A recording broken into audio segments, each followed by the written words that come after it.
Okey, siapa yang tahu dekat sini pasal kebaikan bird nest? Bird nest, tapi macam tidak nak cakap pasal Anona bird nest. Bird nest adalah sangat bagus untuk menghilangkan kedutan-kedutan di wajah, mencegah kedutan-kedutan di wajah, menghalang pigmentation, lepas tu menghalang jerawat daripada tumbuh, sebab muka glowing, flawless, cantik. Macam itulah.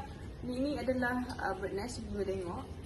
Anona ni kandungan bird nest dia tinggi, percentage kandungan bird nest dia tinggi berbanding brand yang lain.